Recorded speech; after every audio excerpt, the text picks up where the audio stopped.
Joseph Patterson, the jury have found you guilty of murder in the first degree. Have you anything to say before the court imposes sentence? Yeah, I got something to say. I just want to tell my friend Mr. Stoll that he's got something coming to him, and he's gonna get it. The court will remind the prisoner the district attorney has but fulfilled the obligations of his office. It is therefore the sentence of this court that the defendant shall be put to death during the week beginning June 2nd, 1938, in the manner and place prescribed by law. You are remanded to the custody of the sheriff. Edward Hennessy, Associated Press. This letter will admit you to the execution as required by law of Joseph Patterson, the state's prison, the night of June 4th. Check? Okay. Okay, Hennessy, move on in.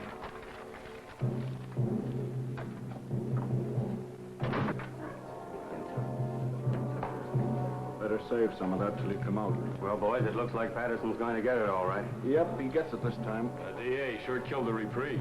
Went to the governor himself. He's a tough hombre, all right, all right. Who? Patterson? No, Stoll, the district attorney. You said it.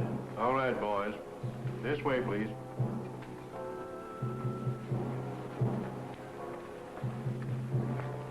Is it true that they smoke when Don't they put... think about it, Sonny.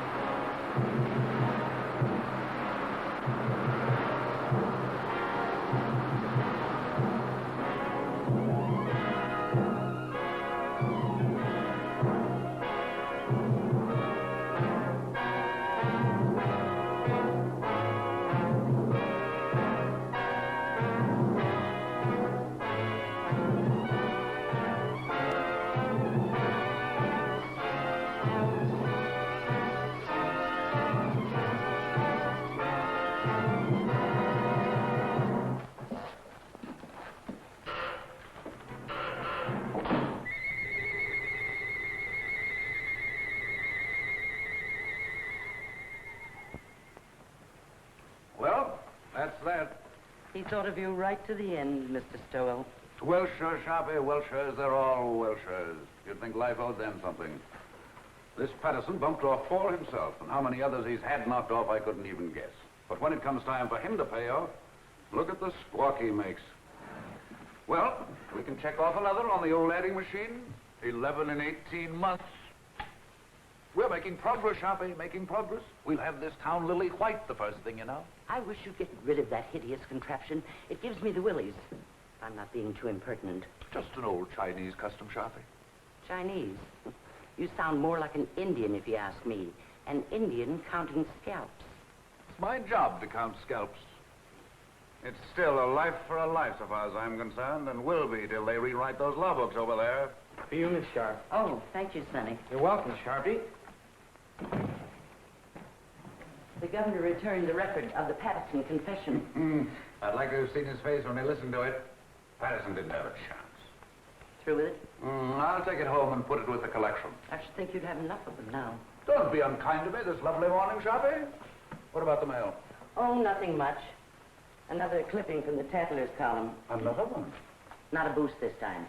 Or maybe it is. I never can tell about those things. Read it to me. Not at all, you gossips. Not at all. The wife's boyfriend has the DA's okay. Are you suspicious, Sharpie? No. Oh, Phil's a nice youngster. And you wouldn't have me keep a lady chained up in a vault at home? Or would you? No, except that I've heard that husbands should go home once in a while. And I've also heard there's more to life than crime. You certainly keep your ear to the ground. And I've also heard that tonight, if I'm not being too impertinent... Yes? Kirk and Murphy are here. Send them in. It's Kirk and Murphy. They've been working on that telephone thread. Yesterday's... We traced that call, Chief. Hello, Sharpie. Came from a drugstore over on Christopher Street, but there are no guesses. A lot of Patterson's boys hang out in the joint, but you can't pin it on any of them. It's a pay station. Everybody on the street uses it. Yeah, going all the time. Better forget it, Kirk. Probably cold now anyway. I don't know. Patterson's boys are pretty much head up. I wouldn't worry. I figure they wanted to give me the business yesterday before I got to the governor. But it's too late now. They all want to get you, Murphy, when you first send them up. But prison cools them off. There'd be no prosecutors if it didn't. Burning doesn't cool off the relatives any, Mr. Stoll. I'd keep an eye out if I were you. Patterson's got no relatives. Only a kid cousin, and he's in Mexico. Thanks, boys. Thanks. Right, we'll forget it. Keep moving, Sharpie. Oh, Chief, you sitting in on that quiz tonight? You bet. I wouldn't miss that. Okay. Are you serious? If I'm you're not being too impertinent. Oh, serious about what? You're going to that quiz tonight. Of course I'm going. Yes? Oh, put her on. It's Mrs. Stoll. Hello, darling. Yes, this is a surprise. We were just talking about you, Sharpie and I. Of course it was nice. Today? Yes, this is the 5th. Yes, Lucy? I should say I do know. Of course, darling, it's your birthday. You thought I'd forgotten. I should say not. Certainly, darling, I'll be home early. We'll put on our good clothes and make a night of it. Dinner in the theater. That's right, Lucy. And darling, there's a package on the way, but don't open it till I get there. Absolutely. I'll be home early. Absolutely. Thanks, Sharpie, thanks. I don't know what I'd have done. Just my ear to the ground again. I tried to tell you. That gift on the way idea was an inspiration. I'd never have been forgiven. I told Tregani's to send a tray down for selection. A pair of diamond clips would be nice. Small ones. I'd forgotten completely. I'm a fine husband, I am. I'll order the flowers. Orchids, don't you think? Yes, that would be fine.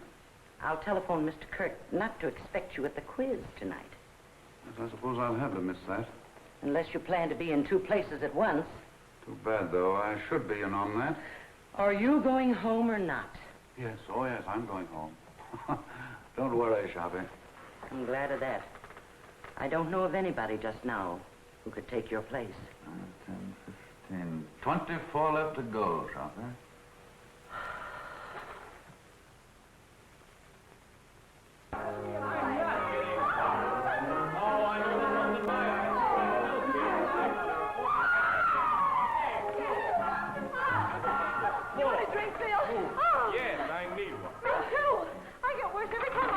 You couldn't. Don't let him kid you, Liz. Thank you, Creola. I didn't know, Miss Stowell, if you wanted the ice melted or not. Oh, no, Creola. I think it's better this way. Thank you, ma'am. I can't believe it. She's marvelous. She's my new maid, but you should taste her biscuits. They're wonderful. I'll taste a highball if it's all right for everybody. 2 fingers, please. Don't make it too weak. Hello, Mr. Stowell. Hello. Why, hello, Jim. Hello. Jim, you're early. Jim. Hello, Jim. How are you? Just in time for a drink. Happy birthday, darling. It is now. I didn't know, Lucy. Why'd you keep it a secret? All the old girls do, Elizabeth. Hiya, Phil. Fine, Jim, fine. Would you like a drink, darling? I'm ashamed of myself for getting. Me, a cousin, too. Thanks, darling. I'll fix my own. I almost forgot myself. And I'm a husband. Hello. New glasses? Well, the set's from Phil. Isn't it lovely? Birthday present? Oh, they're just replacements for the ones I break. So you remembered. Well, that was nice of you, Phil. Seems I saw something in the papers recently about Lucy and Phil, didn't I? Just a bit of scandal. I can't get away with a thing. I saw that. I wish it hadn't gotten the newspapers, though. Not that I care particularly, but you know, a man in my position... You're joking, aren't you? It was a triple date, Jim, and I didn't show up. The young things took pity on me. You don't think I'm serious? You don't think I suspect Lucy, do you? I didn't know what to think. You know, when you're talking to a district attorney. Well, I hope I'm not bringing my job home with me, Elizabeth. Monster though I'm supposed to be. Caesar's wife must be above suspicion. To Caesar's wife. Wait a minute, John. Do you know what happened to Caesar's wife? Something dreadful. He killed her. Deader than a doornail. Oh. Well, let's just drink to Lucy. Absolutely. Thank you, darling. Hey, Mr. Stowell. Yes, Creola. Telephone. Who is it, Creola? Who is it? It's the gentleman who works in your office, Mr. Stowell. It's Mr. Curry. Oh. Oh, please, Jim. Oh, of course, darling, of course. What's the matter with me? Tell Mr. Kirk I'm not in. And Creola, I'm into nobody from now on. Understand? Nobody. Yes, sir. I understand. You just ain't in. I still don't believe it. Sometimes I wonder if Jim is my husband or just district attorney. How goes it at the university, Phil? I'm on my last postgraduate course right now, political science. Do you know, after this, I'm afraid I'm going to have to go out and go to work? He hates to give up watching football practice. Come on, Einstein. We've got to go. I'm going to make him study tonight or bust. Let's bust. A great, big, beautiful bust all over town. What do you say? Oh, you ninny, come on. Thanks, Lucy, for the game and the drink. See you soon. Bye-bye. Happy Goodbye, birthday. kid. Thank you. Good-looking pair of kids. Nice, too. I wonder if they'll ever get married. Mr. Stowell, I told the gentleman you said you wasn't in, but he didn't believe me, Mr. Stowell. He says to tell you it was important, and to tell you that the cousin from Mexico was in town. But he didn't say what cousin, Mr. Stowell. That's all right, Crayola. Thank you. You're welcome. What does that mean, Jim? The cousin from Mexico? Nothing at all. Kirk shouldn't bother me here with details. Well, we'd better go along then. We'll have to hurry if we're going to dress. There's no place to hurry to when I'm with you. Oh, darling.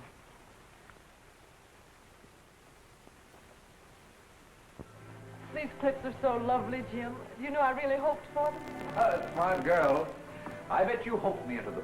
Well, don't people say that if you hope hard enough for anything, it comes true? Only foolish people, darling. Hope's a cheat, but not a very kind one. Must you be cynical tonight? Oh, don't listen to me. Hope is fine, darling. But having is so much better. Nice husband. Oh, now you make me feel uncomfortable. I've got a confession to make. The clips weren't really my idea. No, Sharpie thought of it. In fact, Sharpie thought of your birthday. Oh, Jim. Oh, it's the awful truth. I forgot. Well, I wouldn't let it bother me. Sometimes I wonder how you manage to remember as many things as you do. And you're the only thing in the world really worth remembering. That's nicer than any present, Jim. Except I didn't remember. But someday I will. Someday I'll stack up all the things I've forgotten in one huge celebration for you. And will that be a day? This day, this nice small day is all right. Just having you home again like this is enough. I haven't been anywhere. I know, but it seems you're never home anymore. Never? Well, almost never. At first, I used to be able to console myself by saying, your husband's a great soldier. He must be off to his wars. But lately, it's been harder and harder making it work. I don't seem to be able to console myself that way anymore. I just want you with me, especially when it's getting dark. I suppose I'm just lonesome. Or maybe I'm afraid of ghosts. Just a minute, listen.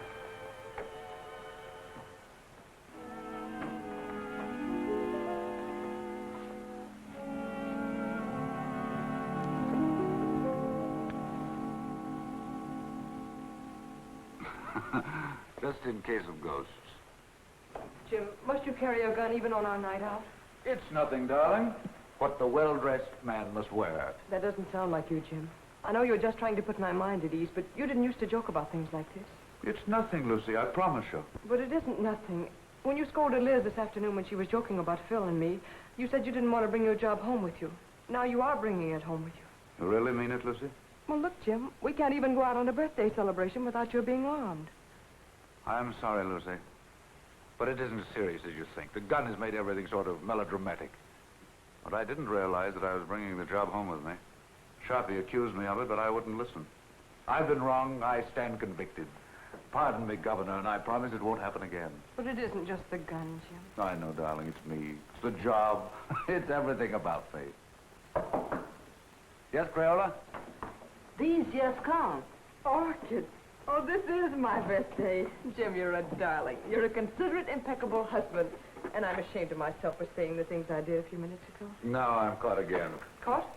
Sharpie thought of the flowers, too. Oh, dear. Well, anyway, this is my birthday. I'll try to think of something original before the evening's over now.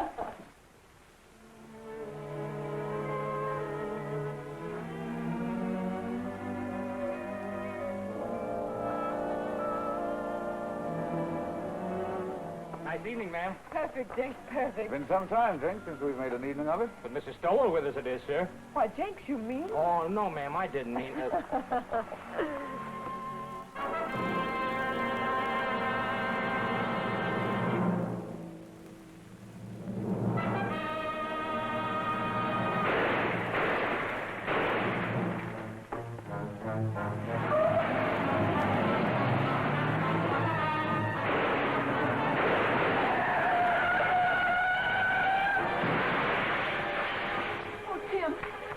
Jenks, call an ambulance.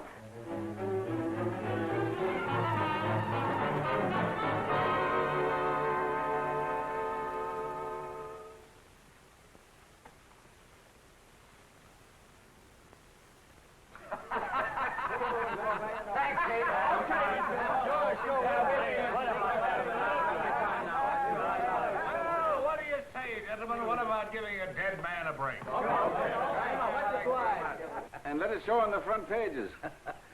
You're marvelous, Jim. You couldn't have done it better if you'd planned it. It's a great break. And all for a nick in the elbow.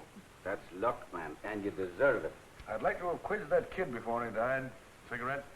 I never use them. No, Jim, it's better the way it happens. It's a closed book. We've had enough Patterson. I'd like to have had those newspaper boys in here last night when they were operating. You looked good and sick. The doc wouldn't stand for it. Oh, we'd have had a great break in the morning papers. Well, the afternoon papers are not to be sneezed at in this town. No, sir. If this were election year, we could snap you right into City Hall. Easy, just like that. Thanks, Dan. Thanks, nothing. I'm doing you no favors I'm not doing myself. Well, you've got this town by the ear, served by its long, hairy ear. You're a hero, that's what you are. Well, goodbye, Jim. I'll be in later with the papers. All right. See you later.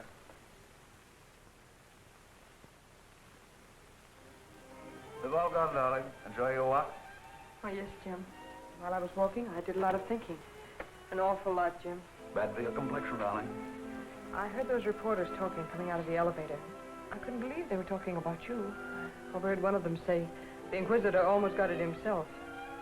Don't you think, Jim, that when things like this can happen, when people try to kill you in front of your own house, don't you think it's high time one of us started thinking?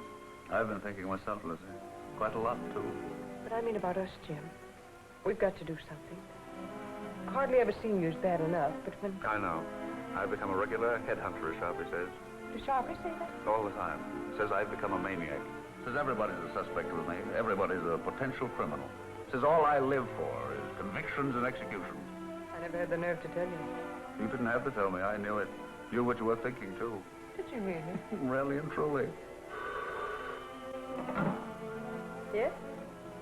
Who is it? Oh. It's Mr. Kirk. Do you want to talk? Yes, Auntie. Yes, Kirk? Fine, fine. No, I'll tell you what to do. You handle the office yourself. That's right. No, it isn't that. I'm fine. Perfect. No, Mrs. Stoll and I are going away on a trip. 3 or 4 weeks. We haven't worked it out yet. Maybe Canada, maybe California, maybe Europe. I've never had a vacation, and there's no telling where we'll end up. Thanks, Kirk. Thanks. Goodbye. Do you really mean it? Absolutely. We both need a vacation, Lucy. We both need to renew our old acquaintanceship. Oh, Jim. Yeah? You know, that trip we've been saving up for our old age? Or the one we were going to take for a honeymoon and dinner? Or any of those trips we should have taken and never did. All right, darling? I can't believe it, Jim. I really can't. Will you start believing right now? Land of the Midnight Sun, Arabia, Blue Mediterranean, in old Quebec, Australia, the Riviera. Where would you like to go, Liz? Cairo looks pretty good to me. Why not 2 weeks of salmon fishing in Alaska? I think I'd like to go to Switzerland. Very aloof, Switzerland. It's so clean and quiet. Egypt's where I want to go. It's dark and mysterious. Oh, no. Egypt's got no sense of humor. I don't want anything dark. I want sunshine and snow and everything white and blue and glistening. Listen to me, will you? I'll be happy if we ever get anywhere. I still have to pinch myself to make sure I'm awake, and I'm very careful not to pinch too hard. I really can't believe it. I really can't believe it. A bracelet to match the lady's birthday clips. Your clips, Sharpie. How they've been gnawing at my conscience. I had to think of something myself, or I wouldn't have enjoyed a moment of the trip. So you're really going? I have to, Sharpie. I have to. I haven't been myself lately. I've been somebody else. You're not telling me anything. I've got so lately, I'm suspicious of everybody. Why, I'm suspicious of you, Sharpie. I'm even suspicious of myself. I third degree myself. I put myself on the stand. I find myself turning around quickly to see if I'm the man I think I am. What did you say to that, Sharpie? I'd say you weren't going away a moment too soon. Right, Sharpie. You're always right. So I'm going. The moment I go out of this office, I'm gone, you understand? And you don't know where to find me. Yes, Mr. Kirk. No, Mr. Kirk, he's not in the office. I see. A murder. But I'm not... I imagine it must be sensational. Of course. I know. Yes, Mr. Kirk, if you should come in, I'll have him call you immediately. Goodbye. And don't call me Sharpie. The sins you have on your soul, Sharpie. I'd run if I were you. I'm running. Thanks, Sharpie. Goodbye. Thanks. I didn't think you had that much sense. If If I'm you're not being too impertinent.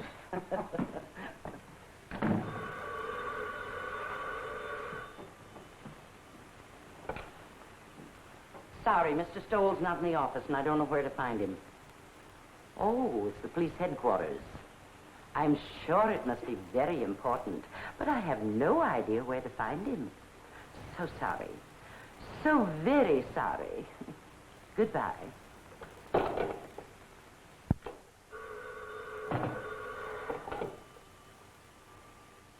Sorry, he's not here, Captain. Oh, the McAllen murder. That is important. But I don't know where to reach him. You see, Mr. Stoll's gone away on a vacation. I'm so sorry. So very sorry. Goodbye.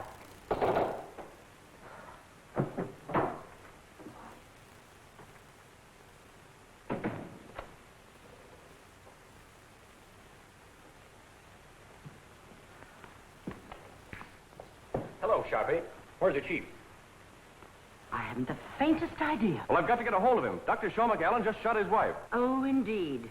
Scoop Kirk. Well, it's the biggest thing that's broken around here in years. You know him, Sharpie, the Pittsburgh McAllens. Millionaires. He teaches up at the university. I'm sorry, Mr. Kirk, but Mr. Stowell is away on a vacation. Well, he can't have gone very far. He was here half hour ago. I know, but he was moving mighty fast. Yes, Lieutenant, what can I do for you? I wondered if you had located Mr. Stowell yet. He's gone. Sharpie says he's gone on a vacation. Oh, that's too bad. They're bringing McAllen over here. I figured Jim would want to question him. He won't open his mouth. Well, I'll question him. What did you pick up, Fred? Oh, the same old story. He was crazy about her and found her with another man. You know, I remember something about her. Didn't his family kick him out when he married her? Without a cent.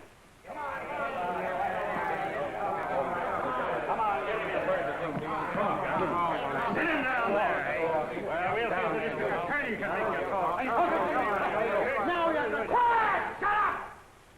I think I'll be going now, if you gentlemen don't mind. See if you can locate the chief. Now, Mr. McAllen, spill it.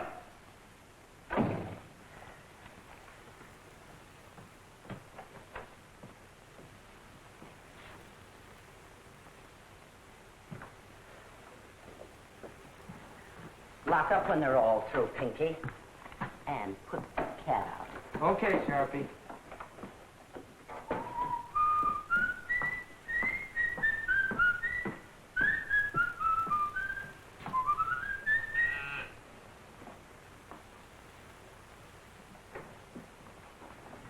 I'll only be a moment, Joe. I left something in my office.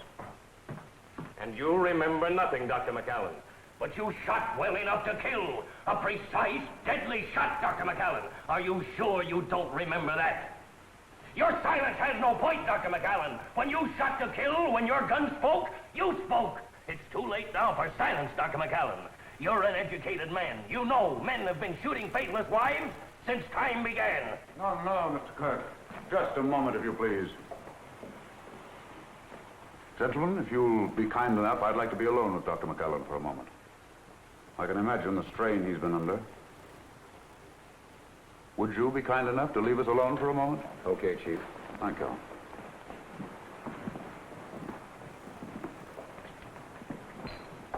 I'm sorry, Dr. McAllen. We've been so inconsiderate. Sometimes my men allow their ambitions to run away with them.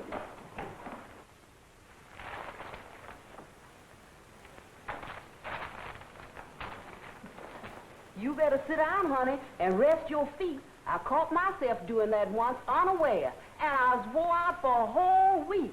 Now, that's bad. You may not never get over it. It'll do you good to get the whole thing off your chest. There's no use of talking, Mr. Stoll. There's no use of anything now. Would you like a cigarette?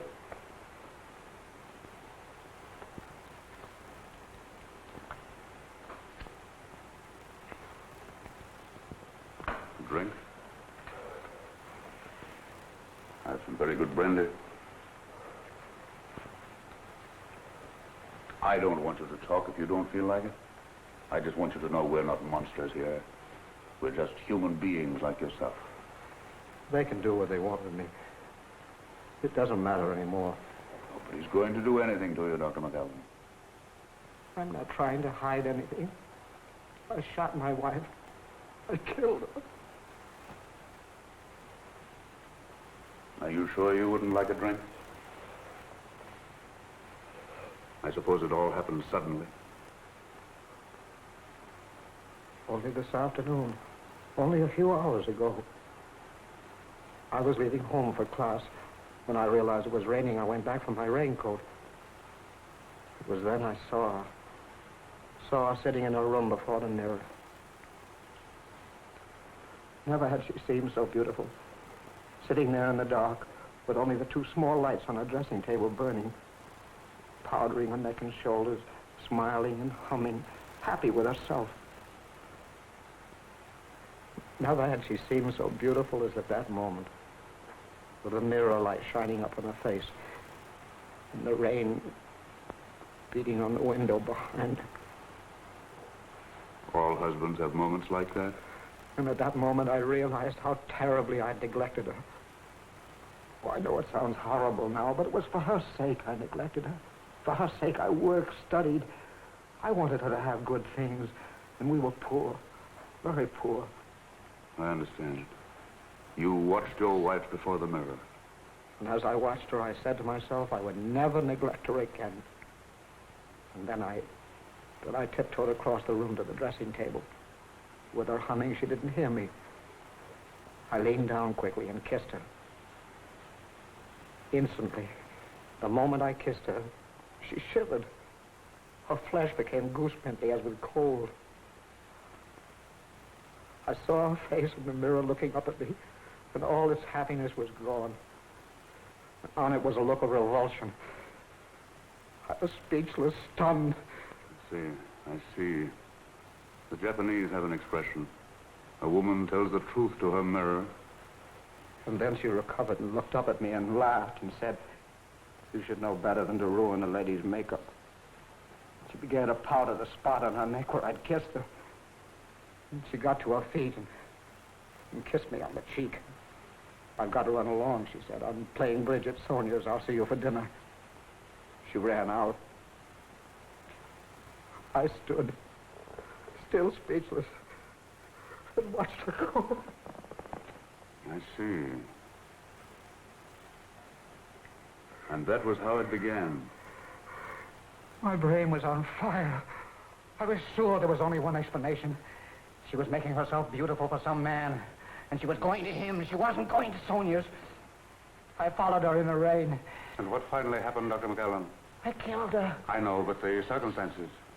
It's all unreal to me. All blurred. I was blind, insane. I saw her enter a house. I went to a window. I saw her run into a man's arms. The fire in my brain became a fury. I didn't realize I'd drawn the gun. I didn't realize I'd fired it. Until I saw her body crumble to the floor. And then I knew I'd killed her. In that instant, I knew I'd lost forever the one thing in the world I loved. It's my fault. My stupidity. My neglect.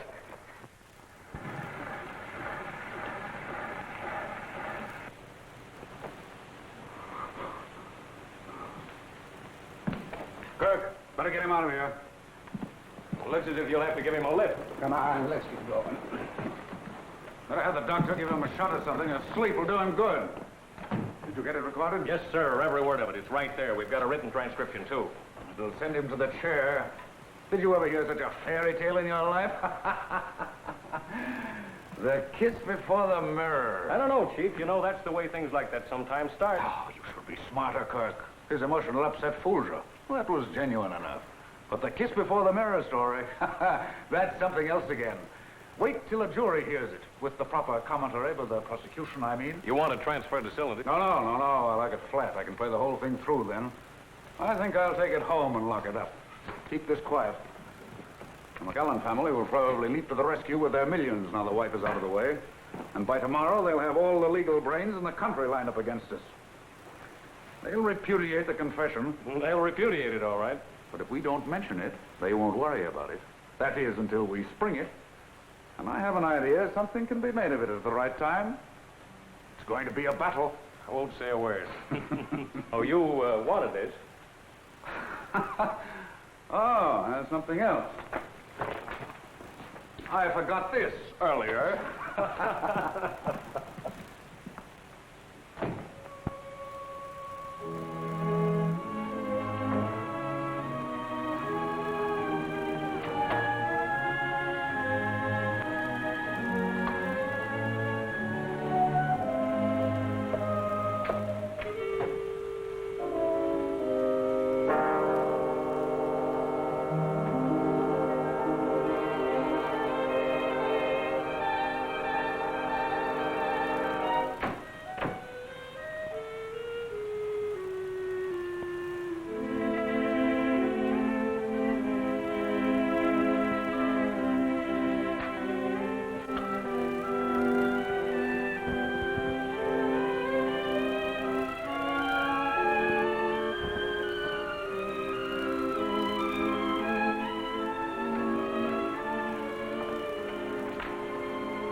Did you get my message, darling?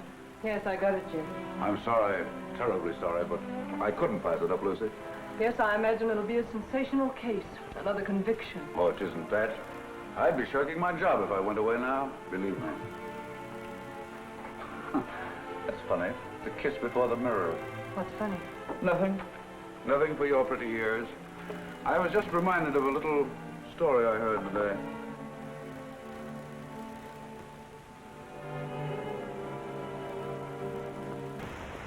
Dave Morrow to defend McAllen. Famous criminal lawyer engages family rallies to professor's aid. So they've hired Dave Morrow. From McAllen, millions begin to talk. Believe me, they'll have to talk pretty loud. Boys down the street this noon are saying he'll buy his way out. I'd like to see someone try it. This is one case I'm going through with to the limit. I can understand some bohunk full of booze on a Saturday night cracking another mug's skull over a crap game. But these polite, sensitive murderers, these sophisticates like McAllen deserve no quarter. And they'll get none from me. Imagine a responsible, intelligent, educated man killing another man. Oh, I've known a lot of men I'd like killed. Oh, I'm serious, Dan. You wouldn't do it. I wouldn't do it. And the last thing either of us would ever think of doing is killing a woman. Crimes of passion, psychologists call them. Crimes of decadence, I call them. Luxuries, indulgences. Yes? Kirk is here. Send him in. Well, Jim, I've got to run. One thing is certain anyhow. This time you've got the people back of you. Up to now, you've been picking on the rank and file, those mugs and bohunks you mentioned, the masses. Now, you've bagged a highbrow, a millionaire, and it'll do you a lot of good, Jim. An awful lot of good. All righty. Well, how do you do, sir? Come on in, I'm on the way out. Goodbye, Jim, and good luck. See you later. Goodbye, sir. Well, he had a permit for the gun, all right. Seems he used to walk back and forth to his classes, and there've been a lot of holdups along through there after dark, and he got the gun for protection. But I don't know what a guy like that would do with a gun if someone held him up. He could use a gun, all right. That's the late Mrs. McAllen. Any news of the other man? Vanished completely, not a sign or a trace of him. He was just a lodger there. Suppose McAllen knew this man. Suppose the whole thing was framed. I don't believe McAllen could frame anything. I've had a rule all my life, Kirk. Never take any human being for granted. Just think what getting rid of his wife would mean. His family's forgiveness. Return to the security of millions. A chance to follow his studies and comfort. What was he professor of, anyway? Political science. Oh, yes, I remember. See what an opportunity this man would offer? It's true, he neglected her. He said so himself. And why didn't he kill the man? That's what a man usually does. Kills both of them. But not a professor of political science. I was just telling Dan Ellison. McAllen's one of those sensitive murderers. Consider that fancy tale of his. The kiss before the mirror. It's raining out. He comes back for his raincoat, sees his wife, kisses her. She laughs at him. Suddenly, he sees red. My brain was on fire. I was sure there was only one explanation. She was making herself beautiful for some man, and she was going to him. She wasn't going to Sooniers. I followed her in the rain. And what finally happened, Dr. McAllen? I killed her. I know, but the circumstances. It's all unreal to me. All blood. I was blind, insane. I saw her enter a house. I went to a window. I saw her run into a man's arms. The fire in my brain became a fury. I didn't realize I'd drawn the gun.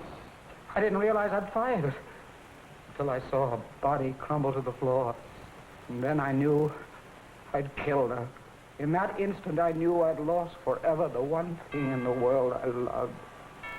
It's my fault. My stupidity.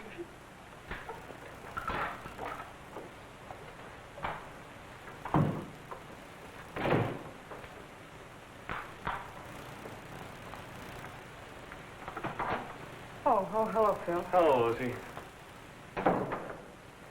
Say, what's the matter with you? You look as if you'd seen a ghost. A ghost? Well, maybe not a ghost, but a boogeyman anyway. Oh, no, I've just been sort of moping around. No fooling now. What's the matter? Nothing, just these early summer evenings, I suppose. I'm afraid I'm a little weepy every now and then, Phil. I'm also afraid I enjoy it. Well, in the first place, you shouldn't sit in the dark. And don't give me that sad business about these early summer evenings. Your trip's been called off. That's it, isn't it? That's it. Sit down, Phil. I know. It's a tough break all the way around. You know, Lucy, Dr. McAllen was my prof in political science at the university. He was a great little man. I imagine he was. He was like a child, so lovable and simple. Everybody at the university knew about his wife except him. I wonder how he came to find it out. Let's go out on the terrace. It's so close in here.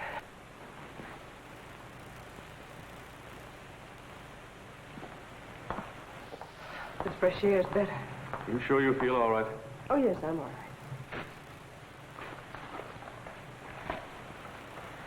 It was Dr. McAllen I came over to talk about, but perhaps I better let it go. You seem to have enough bother. Oh, go ahead, Phil. I'm fine now. Well, Lucy, it's just that I'd like to see the poor gent get some sort of a break. I guess there's no doubt he shot her, but, well, I thought if Jim knew what a terrible woman she was and what a sweet little man he is, it might help. He might be lenient anyway. And I thought if you could... If I could speak to Jim? Yes, Lucy, if you could, because I could never do it. It'd be a waste of time, Phil. Well, I thought knowing Dr. McAllen... I know, but there's nothing you can do nor we can do. When Jim gets on a case like this, he's different. He's a stranger. His job becomes a mania with him. I don't know him. I don't understand him. I'm even afraid of him. I'm really sorry I mentioned this. Oh, I guess it isn't as bad as it sounds, Phil. Jim's always thoughtful and gracious with me. It's just that other side of it. I understand perfectly. That's a tough racket he is in. I'm sorry I bothered you. I wish I could be of help. Well, I wish I could be of some help to you, Lucy.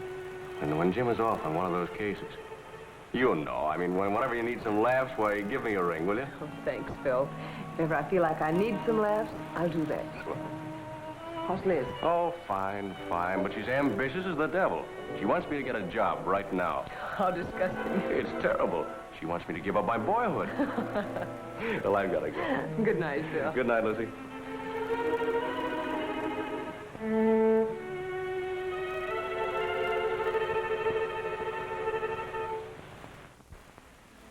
Oh, I didn't know you were here, Jim. How long have you been home? Just a few minutes. Out for a walk. No, Phil dropped over. We've been out on the terrace talking. Phil likes the dark, too. Writing poetry, I suppose. Oh, no. Phil's one of our young realists. He lives a sort of poetry, though. Limericks, I imagine. No, popular songs. Gay ones, bright ones. How's Elizabeth? Oh, she's fine. Phil says she's ambitious as the devil. She wants him to give up his boyhood. He couldn't mean his childhood, could he? What's the matter with you, Jim? No. Why? Talking like that. You like Phil, don't you? You always have. Of course I like Phil. It's just my evil nature, darling. I was so disappointed not to find you here. I'm afraid I'm old-fashioned. I want my woman in the house when I come home. What's got into you, Jim? I was here. Yes, I know. I guess it was just when I found you here with Phil, I was... You don't mean jealous, do you? No, not jealous. Envious. I envied him. I envy anybody who has a single moment of your time. I envy them your eyes, your voice, your presence. I even envy them your shadow. Do you know the other morning when you told me of some wild dream you had that night? How you'd gone to a masquerade and I wasn't there? Do you know, I was furious. Furious because I wasn't there in your dream. Furious with all the people who were. I didn't say anything about it, but it wasn't until I got to the office that I was myself again. Sharp is right, Jim. You are going crazy. With worship of you, darling.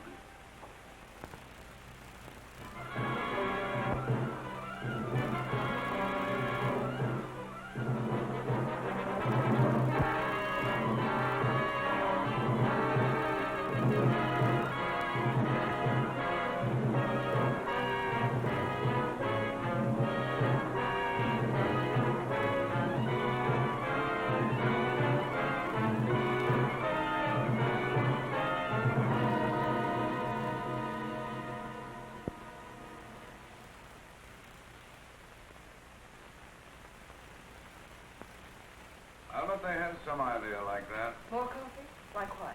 No, darling. Bribery. Using the family millions on me. I'm sure they know you better than that. Well, they're spending plenty as it is. You want another waffle, Mr. Stowell? No, thanks. You, Miss Stowell? If I ate another waffle Creole, I'd turn into one. You eat them. Oh, I can't. I'll die. A waffle or two won't make any difference. Oh, I ain't dying for my figure. I'm dying for my mind. The doctor said if I didn't eat no more starch, it would take the fat off my head and I'd improve my mind. That's the telephone. Yes, I'll take it. Well, she certainly can cook. That's more than most of them can do. Hello. Yes, sir. Oh, I'm fine. Oh, that ain't no trouble at all. She's right here. It's Mr. Phil for you, ma'am. He called for you last night, but you wasn't in. Yes, Phil? Oh, what you idiot. You didn't bother me at all. Yes? Oh, yes. Well, drop over later. I'll see you then. Bye-bye. Oh, excuse me, ma'am. Liz and Phil had another quarrel. I've seen it coming for quite some time. Lucy, I wonder if you'd do something for me. Oh, it's nothing, but it might be exaggerated into something. Phil is chairman of the university committee to help McAllen, isn't he? Yes, that's one of the things he and Liz quarreled about. She said it took up too much of his time. Well, you can see, with rumors about like this, bribery and so on, it might be just as well to keep away from Phil until after the trial. You understand, don't you? Seems a little silly somehow. Appearances can be awfully important. If I sound like one of those husbands, you'll have to forgive me. Goodbye, darling. Goodbye, Jim.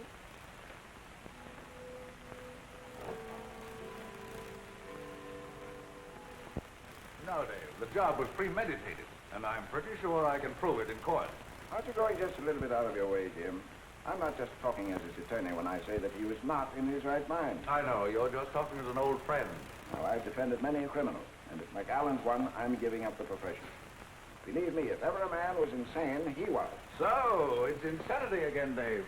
I suppose you've got your battery of psychologists and experts all lined up. And when they get through, you'll have McAllen fixed up so mad, you'll be asking us to believe that it was his wife who shot him. Cigarette? No. But I tell you, the man was really crazy. It's the only possible explanation. If you keep on, none of us will be responsible for anything. We'll do what we like. We'll steal, kill, anything. And if the police catch up with us, we'll just go out and hire someone as smart as you to prove us crazy. That is, if we have the money. Now, look here, Jim. I'll give up my fee in this case if you'll play ball. Change the indictment to manslaughter with a recommendation for clemency, and we'll close the case. No, Dave, can't do it.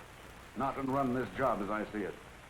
A man who murders, regardless of the circumstances, is already a criminal at heart. Oh, forget the job this time. McAllen's a human being, and the most helpless human being I've ever come across. You ought to go over there and take a look at him. I get it now, Dave. You're just giving me the human interest No, business. no, Jim. This is no trick. I tell you, McAllen is just a man like the rest of us. A man who is madly in love with his wife and blind with jealousy. Why, what's happened to him might have happened to any of us. Might have happened to me or to you. Stop your kidding, Dave. See you in court. He looks as if you'd pinned his ears back. Let looks fool you, Kirk. Mara's a tough and wily gentleman. We've got a fight on our hands. Copy? Will you send 24 long stem roses to Mrs. Stowe right away? White ones. Any cards? Any special sentiments? No, just for me. They're Constance flowers. Are you sure 24 will be enough? 24 will be plenty. Yes, Kirk? Mara's going to be tough. But I'll send his psychologists and experts screaming back to Vienna when I get through with them. Wait till I spring that confession. A kiss before the mirror.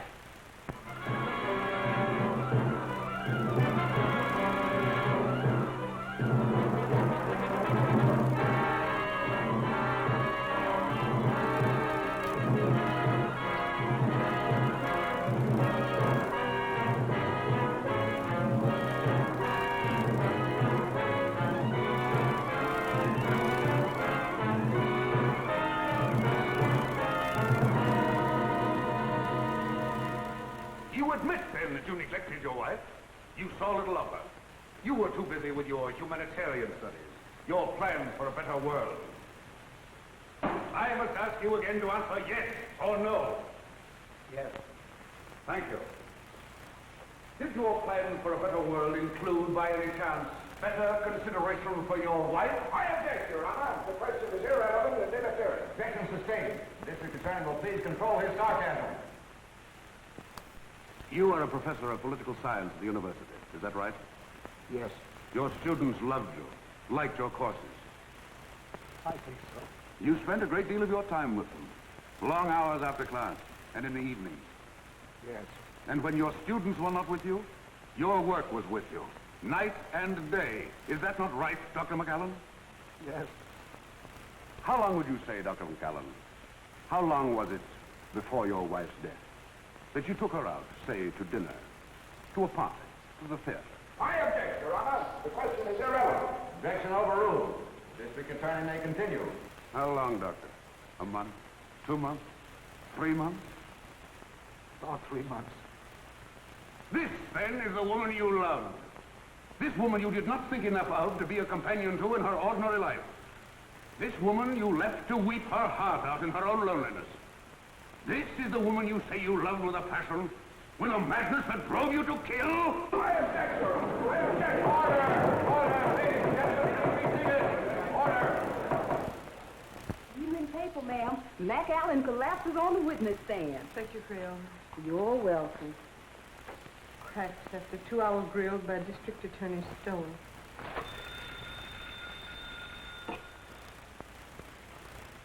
Hello. It's the telephone, ma'am. Who is it, Gail? It's for you, ma'am.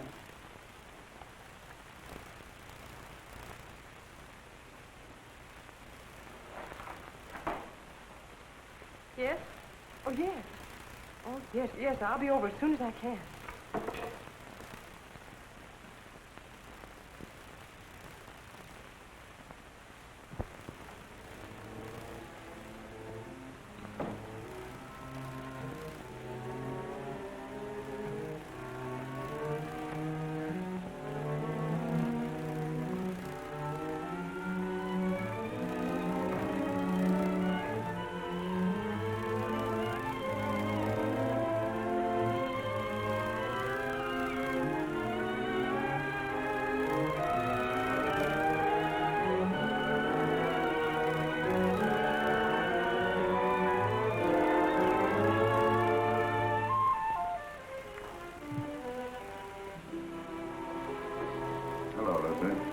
I didn't expect you home so early.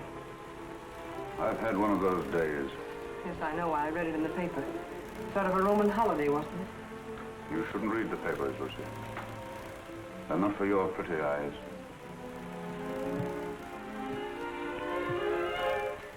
Jim. What's the matter, Lucy? Nothing, Jim. I have to go to Elizabeth's for a few minutes. I wish you didn't have to go out tonight, Lucy.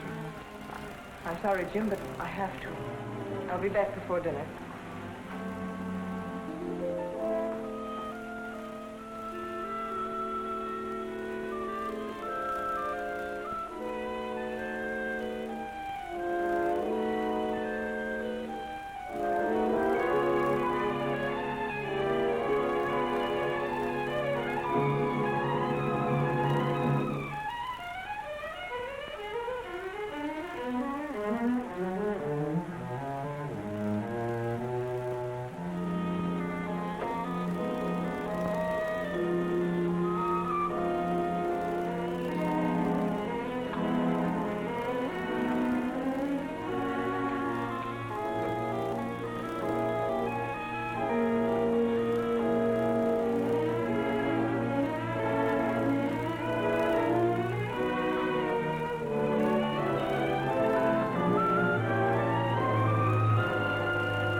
Shining up in her face. I leaned down quickly and kissed her.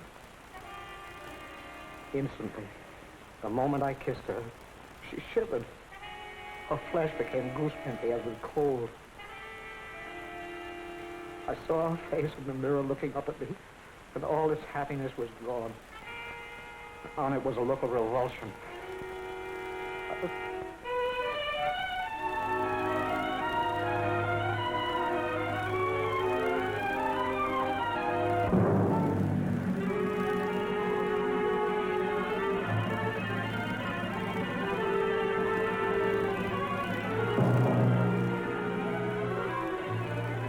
I'll wait.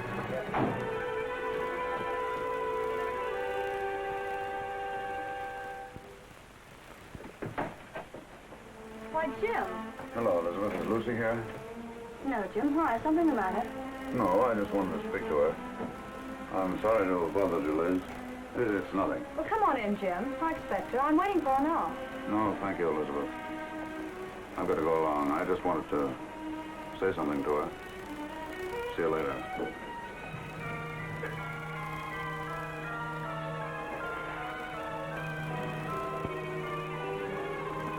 406 Maple Drive. Yes.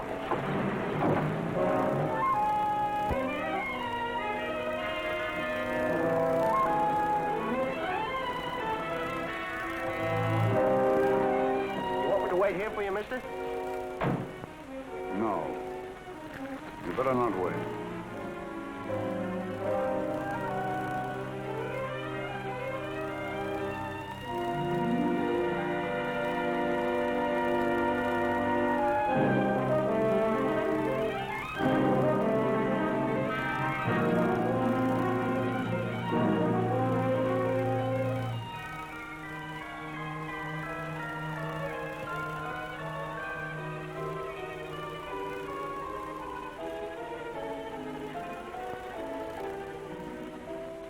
So beautiful for some man. She was going to him. She wasn't going to Sonia's. I followed her in the rain. It's all unreal to me. All blood. I was blind, insane. I saw her enter the house. I went to a window. I saw her run into a man's arms. The fire in my brain became a fury. I didn't realize I'd drawn the gun. I didn't realize I'd fired it. Till I saw her body crumble to the floor. Then I knew I'd killed her. In that instant, I knew I'd lost forever the one thing in the world I loved. It's my fault. My stupidity. My neglect.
Stupid record. I should have bought some new ones. Liz said you were looking for me. What is it, Jim? Nothing. Nothing much.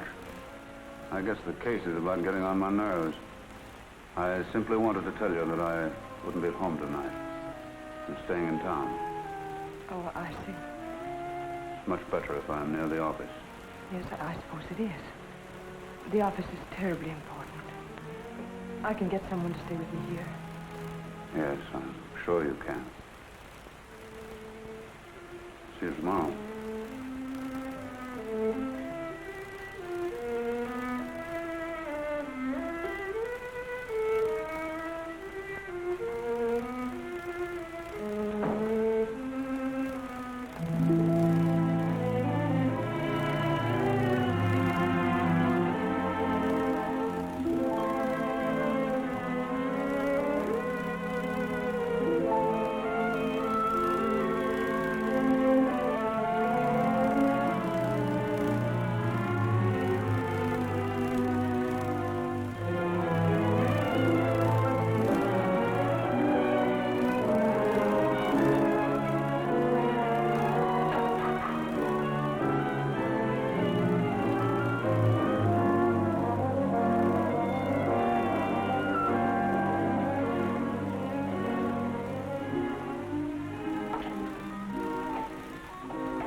sure that you feel?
Proceed.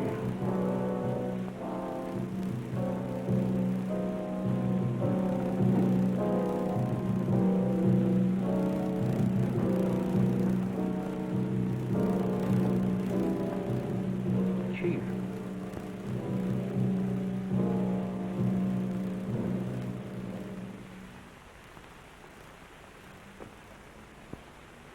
I would like the permission of the court to request a change of the present indictment. In the form in which it was returned? In its form and in its intention. This request is quite unusual. But I beg Your Honor to believe it has nonetheless been most carefully considered. The jury will please retire.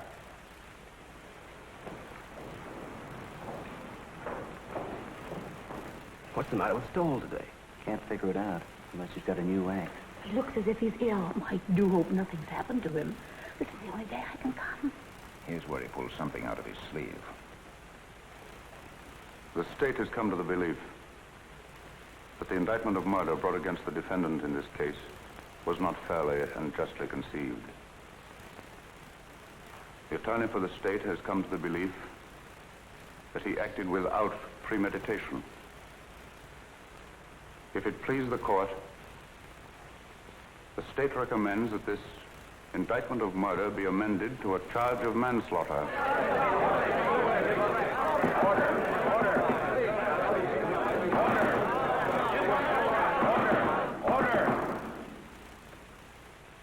This is a serious recommendation. May the court ask what consideration led the attorney for the state so to change his conviction? An unusual consideration.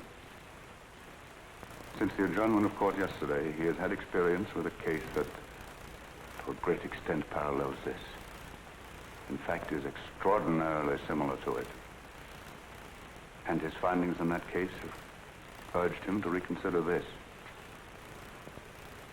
He realizes, especially in view of rumors that have been afoot, the grave charges he leaves himself open to in making this recommendation, but he implores the court to believe that there are unimaginable moments when a man, a poor, weak man, jealous, blind, frantic, may kill the one he loves more than anyone, more than anything on earth, may kill her by some strange, tragic perversity, and in killing her condemn himself to a life of sorrow and regret. And that, not death, is his punishment. And believe him, Your Honor, it can be a terrible one.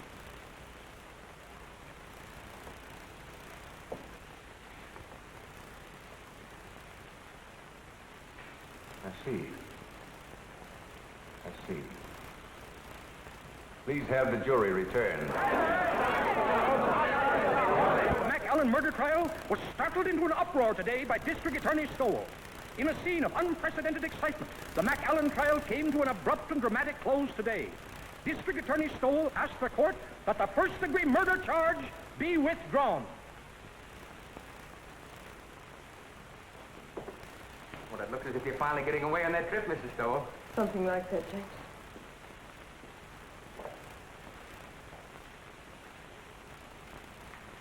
Miss Stoll! Miss Stowell? That's it, Creola. Mr. Stowell just let that McAllen man go. He let him go. Yes, something like that. You just come on in and listen, Miss Stowell. For the alleged rights players, surprise the spectators and the court by asking that the first-degree murder charge be dismissed. The jury, following Judge Forbes' instructions, immediately returned a verdict of manslaughter with a recommendation for clemency. The penalty calls for from 10 to 20 years. District Attorney Stoll has blankly refused all further discussion of the case. We will now continue with our regular program. I thought sure they was going to electrify him. Thank you, Creola. I learned a lot just sitting here on my day off, improving my mind.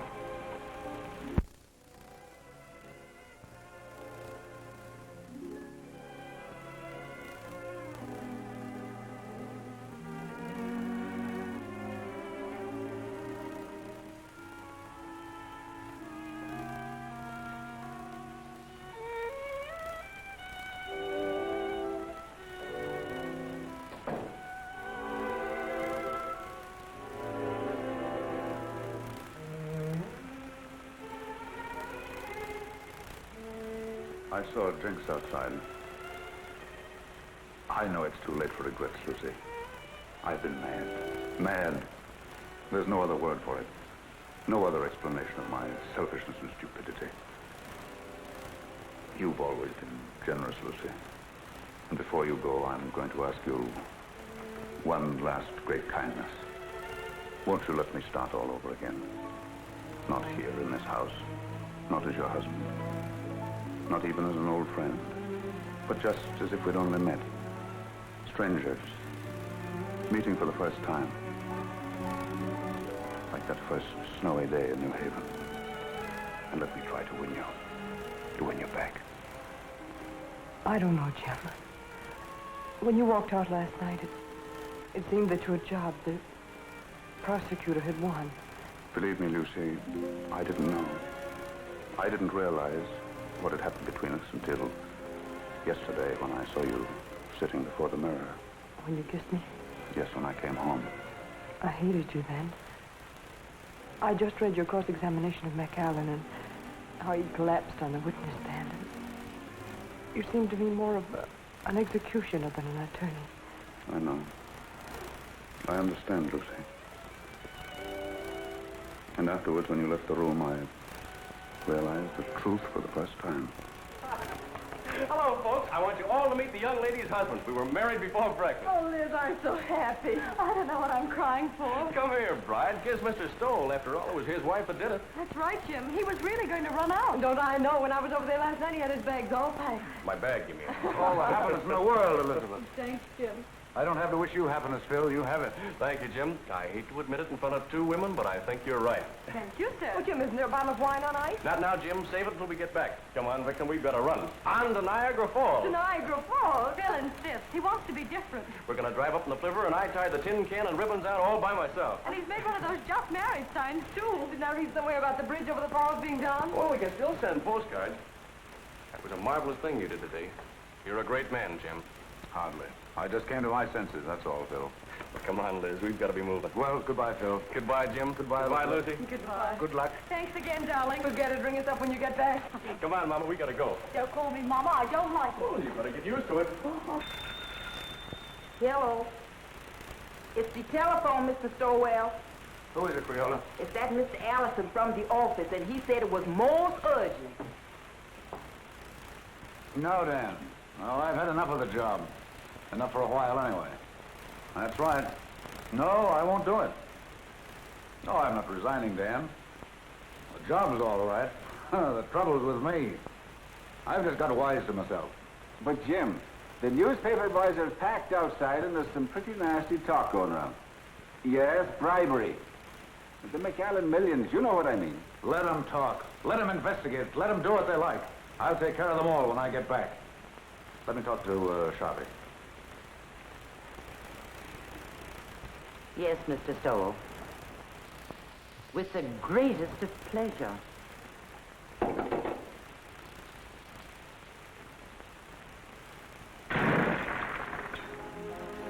That's my little good deed for the day. Never mind that, Jane. And please bring the other bags back. I won't be going for a few days. Yes, ma'am. At first, I couldn't believe my ears.